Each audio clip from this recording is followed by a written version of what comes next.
मालिश करानी है तो मुझे वो देना पड़ेगा जो मैं मांग रही हूँ। एक हाथ दो और दूसरे हाथ लो, सिंपल। बहू हूँ, इसका मतलब ये नहीं कि नौकरानियों की तरह काम करूँ। ये है अमृता और उसकी सास रेखा। अमृता एक नई नवेली बहू है जिसकी शादी कुछ दिनों पहले ही रेखा के बेटे माधव के साथ हुई है। वैसे तो अमृता दिल की बहुत अच्छी है, लेकिन वो कहते हैं ना कि खून का रंग तो दिखता ही है। बस वही डॉन की बेटी होने का रंग यहाँ अमृता में भी दिख रहा है, जो है रिश्वत लेना। जी हाँ, काम चाहे कितना भी छोटा या कितना भी बड़ा क्यों ना हो, हमारी अमृता बहू बिना रिश्वत लिए कुछ नहीं करती। चलिए देखते हैं आगे इनके साथ और क्या क्या होता है। रेखा और अमृता को लड़ती देख ससुर प्रेमचंद वहाँ आता है और कहता है, अरे क्या हुआ, काहे इतना तिल मिला रही हो रेखा? अरे कुछ बोलोगी भी या कानों में हड़ताल हो रखी है तुम दोनों के? देखिए ना पापा जी, माँ जी ने मुझे कहा कि मैं उनके घुटनों की मालिश कर दूं, लेकिन उसके बदले में माँ जी मुझे वो हीरो वाला पुश्तैनी हार देने से इनकार कर रही हैं। क्या?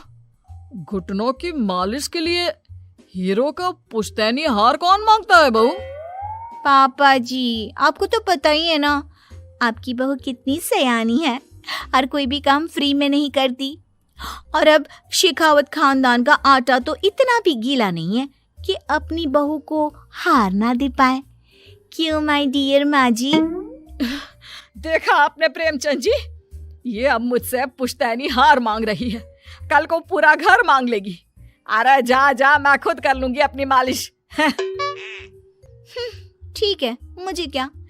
एंजॉय योर मालिश टाइम माँ जी। रात में जब पति महादेव दफ्तर से लौटकर घर आते हैं तभी कमरे में, अमू सुनो ना, मेरा वो लाल रंग का जो शर्ट है ना, वो धो दो ना प्लीज। एक्चुअली कल मेरी एक इम्पोर्टेंट इंटरनेशनल क्लाइंट के साथ मीटिंग है, बहुत बड़ी डील का ऑफर है, इसलिए मैं अपनी उस लकी शर्ट को पहनकर जाना चाहता हूँ।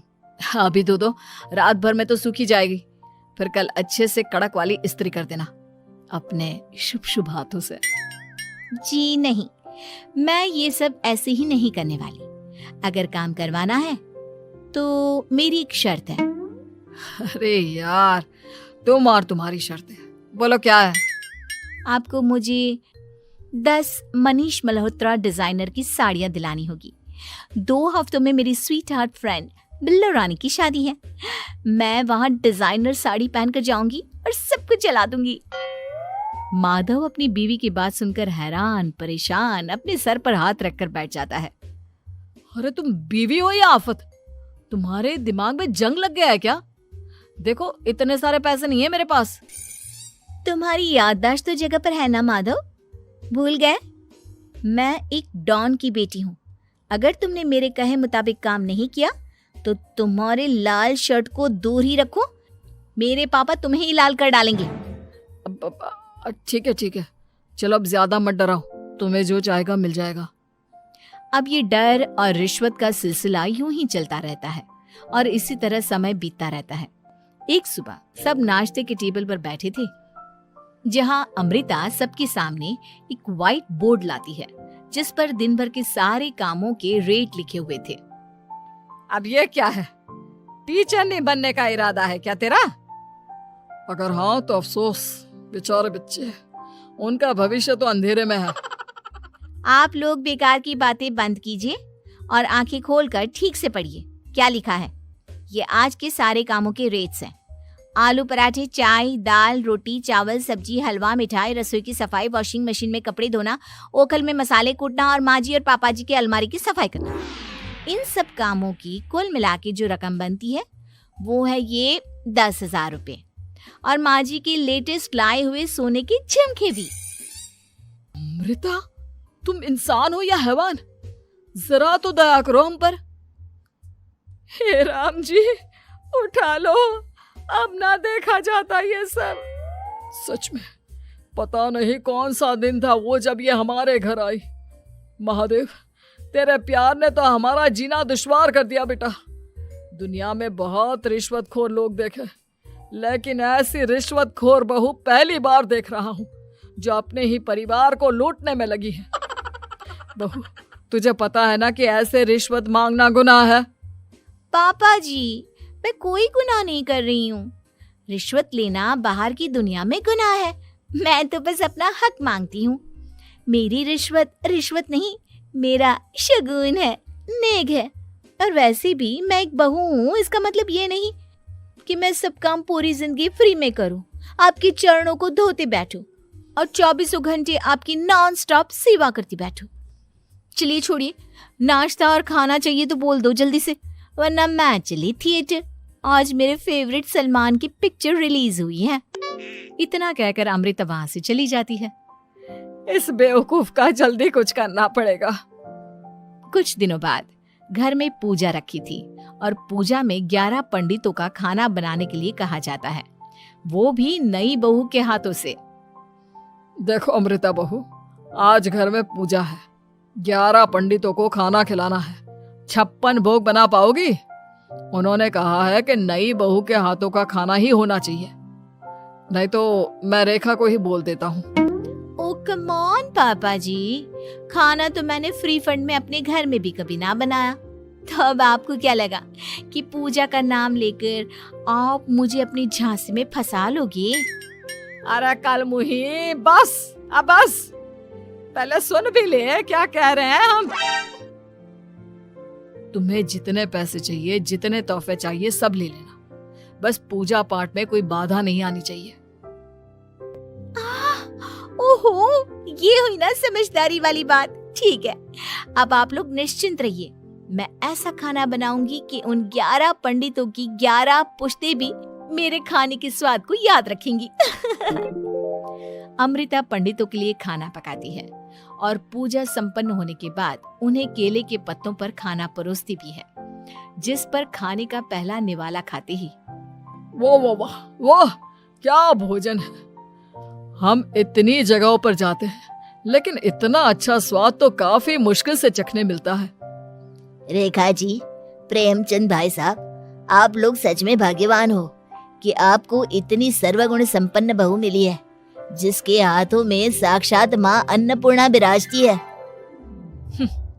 सर्वगुण संपन्न, सबको संपन्न कर देगी यह खूंखार औरत। कुंडली मार कर बैठ गई है मेरे बेचारे बेटे के जीवन में। एक मिनट, अरे ये बात मेरे इस बूढ़े दिमाग में पहले कैसे नहीं आई? इस अमृता की बच्ची को मैं अपने घर से बाहर कैसे निकालूं? इसका उपाय तो पंडित जी के पास जरूर रहेगा। रेखा अगले दिन पंडित जी के पास जाकर उन्हें अमृता के बारे में सब कुछ बता देती है, जिसे सुन पंडित जी भी परेशान हो जाते हैं। अरे, ऐसी बहू तो 7 जन्मों में भी किसी को नसीब ना हो भगवान।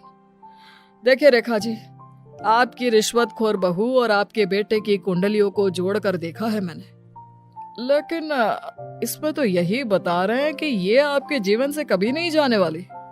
इसलिए उससे सुधारने के लिए जल्दी आप लोगों को ही कुछ करना होगा, नहीं तो एक दिन वो आप लोगों को कंगाल करके ही दम लेगी। नहीं, ऐसा हरगिज नहीं होगा। मैं कुछ करूंगी, हाथ पे हाथ धरे नहीं बैठूंगी मैं। वहीं घर पर अमृता को ये पता चल जाता है कि उसकी सास रेखा पंडित जी के पास उसकी और महादेव की कुंडलियां लेकर गई थी, और इस पर जब रेखा घर लौटती है तब वाह माँ जी वाह, बहुत ही ज्यादा सयानी निकली आप तो। लेकिन मैं आपको एक बात बताना चाहती हूँ कि मेरी और महादेव की कुंडलियां जोड़कर पूजा पाठ और हवन करके भी कुछ नहीं मिलेगा, क्योंकि मैं ऐसी बला हूं जो आप सबकी जिंदगियों से अब कभी नहीं टलने वाली, फिर चाहे आप कितने भी टोटके हवन या उपाय कर लें। तो खुद को समझती क्या है रे बदतमीज, तुझसे बात करना तो दूर, मुझे तो तेरी शक्ल देखना भी नहीं पसंद। अब सास बहू के बीच एक अनकहा सा युद्ध छिड़ जाता है। दिन बीतने लगते हैं, लेकिन एक दिन अचानक रेखा की तबीयत हद से ज्यादा खराब हो जाती है और उसे सांस लेने में भी काफी दिक्कत और परेशानी महसूस होती है। जब उसे डॉक्टर के पास ले जाया जाता है तब डॉक्टर चेकअप करके कहते हैं, देखिए मैंने सारे टेस्ट करके देख लिए हैं और रिपोर्ट्स को क्रॉस चेक करके ये पता चला है कि रेखा जी को गंभीर दिल की बीमारी है। उनके फेफड़ों में भी काफी सूजन आ गई है।